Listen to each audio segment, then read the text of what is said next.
Today, millions of Americans are unhappy with Trump's presidency and protesting his policies. In a stunning twist, Americans want Obama back as president. His unexpected comeback is shaking Donald Trump, who has been filling his pocket with taxpayer money. Today, we will demonstrate how Obama's rise in the hearts of the American people shocked Donald Trump. Obama's rise and Trump's falls.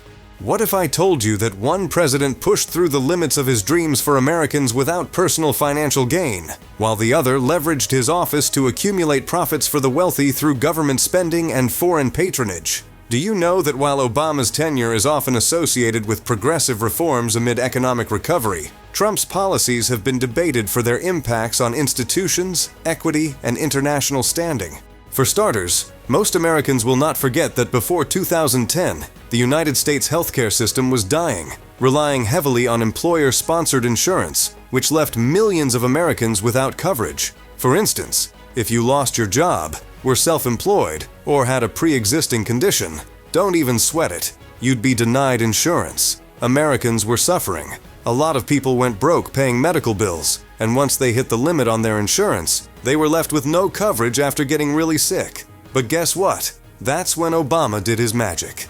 If you don't have health insurance, then what we're going to do is to provide you the option of buying into the same kind of federal pool that both Senator McCain and I enjoy as federal employees. Obama's push for healthcare reform was a central plank of his 2008 presidential campaign, where he pledged to make coverage more accessible and affordable for all Americans. In 2010, Obama signed the Affordable Care Act, also known as Obamacare, to expand health insurance coverage to everyone who needed it. This signature achievement brought coverage to over 20 million uninsured Americans and put an end to insurance companies denying coverage to people with pre-existing conditions. That's not all. Obamacare offered subsidies so low-income families could actually afford their plans. The driving force? A push for universal access that cut down on medical bankruptcies and strengthened public health security.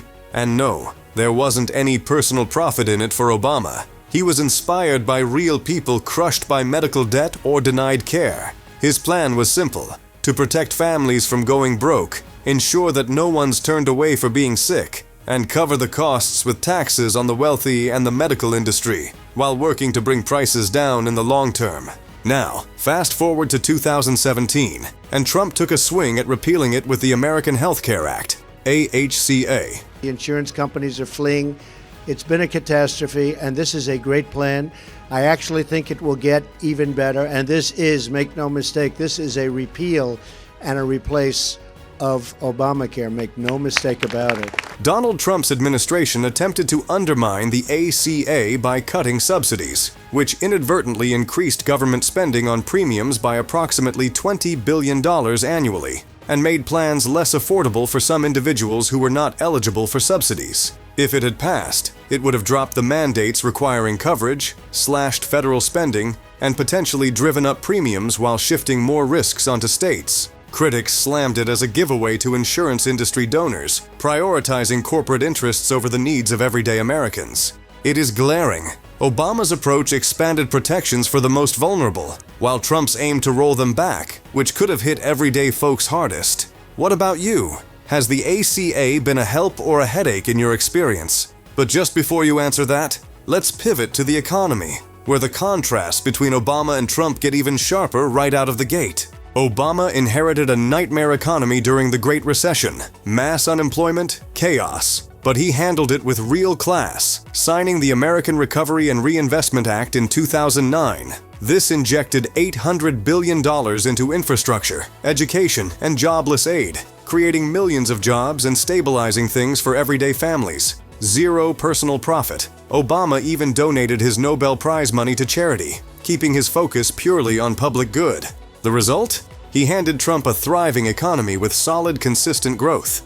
Trump, on the flip side, shifted focus toward the wealthy with the 2017 Tax Cuts and Jobs Act. This move slashed rates primarily for corporations and the top 1%. This is adding trillions to the national debt, and it allowed loopholes that favored real estate tycoons like himself. Additionally, rolling back overtime pay and modifying worker rules made it easier for employers to block raises and even deny basic wage protections. Often called out as greedy by critics, these policies widened the wealth gap and shortchanged public services, putting everyday Americans further behind.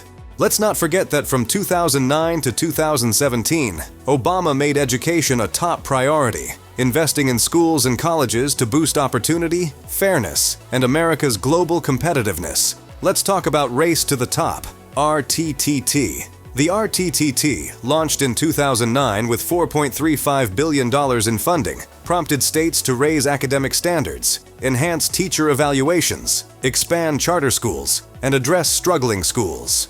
The result? 48 states raised their standards or adopted Common Core, a national plan to set consistent benchmarks in math and English to prepare students for college and careers. By 2015, it had reshaped policies on teacher accountability and school innovation.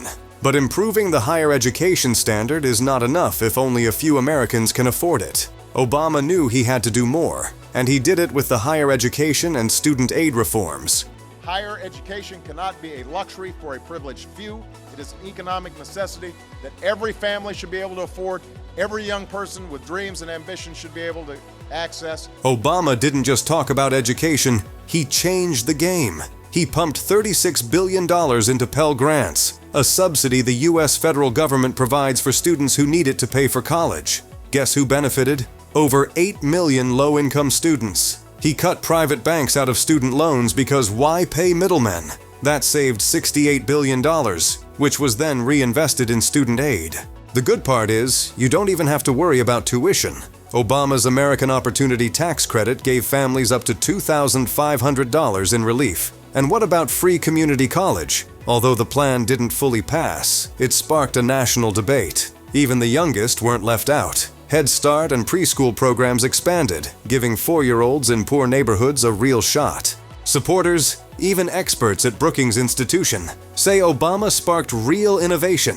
How? By using incentives, not heavy mandates. He pushed states to reform and focused on evidence-based ideas that actually prepared students for college and careers. Smart move, right? Well, Trump did not like it. From 2017 to the present, Trump's approach to education has focused on less regulation, more school choice, and reduced federal control. Sounds like freedom, right? But here's the catch. Critics say it weakens public schools and strips away protections for the most vulnerable. So, is it reform or rollback? Trump isn't just adjusting education, he's dismantling it. Nearly 1,400 staff have been cut from the Department of Education, grants are frozen, and much of the authority is being shifted back to the states. He's going after what he calls radical indoctrination by pulling federal support from diversity, equity, and inclusion programs, DEI, gender studies, and critical race theory. On top of that, he's cutting $12 billion from K-12 schools, blocking student loan forgiveness, and pushing for merit-based admissions instead of broader access. Critics argue that this is far more extreme, especially since many of these ideas mirror Project 2025, a conservative game plan that Trump claims to have no part in, yet his policies often align with its goals. That includes rolling back protections for LGBTQ+ students and channeling public funds toward private schools. And that's just the tip of the iceberg.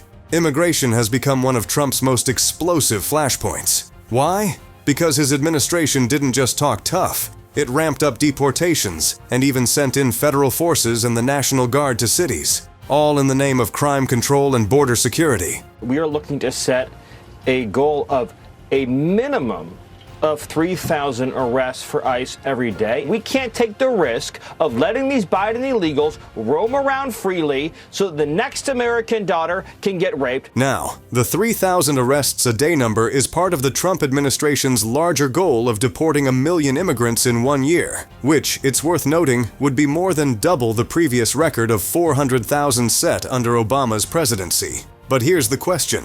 Is this about protecting America? Or is it about pushing the country toward a police state? Critics warn it's tearing apart vulnerable communities. And the backlash? Massive. Families are terrified of being split apart. Businesses fear losing their workers. Human rights groups are sounding the alarm. On Labor Day, the anger spilled into the streets. Chicago, New York, Washington, D.C., thousands of people marching, demanding an end to mass deportations and ICE raids. According to a Brookings survey from February 2025, nearly 1 in 3 Americans now say immigration and deportation is their #1 concern under Trump. That is bad, but it's nothing compared to his policies on tariffs and the economy. Trump's tariff war, one of the most controversial moves of Trump's presidency, slaps massive taxes on imports from China, India, and even U.S. allies. But here's the twist. Instead of protecting American workers, critics say it's driving up prices for everyday people. So, is this really an economic strength, or just a hidden tax on American families? Economists and state leaders are calling these failed tariffs, warning they're fueling inflation and making life harder for workers. And the numbers? Brutal. Studies project that the economy could shrink by up to 6%, wages could drop by around 5%, and the average middle-class American household could lose a staggering $22,000 over its lifetime. Even governors are speaking out. In August 2025, California's Gavin Newsom didn't hold back. He said families and businesses are bearing the brunt of Trump's tariffs. And it's not just about money. Protests across the country are tying this to a bigger issue: billionaire influence. The accusation? Trump's policies are protecting the wealthy while leaving regular workers to feel the heat. To this day, Obama's rise, fueled by his impact on America through people-friendly policies, equality, and inclusivity, is a shock to Donald Trump, whose harsh policies dug the pit for his fall. What do you think? Are Trump's policies building America's future or breaking it from within? Please let me know in the comments section. If you loved this video, be sure to click on the end screen for more content.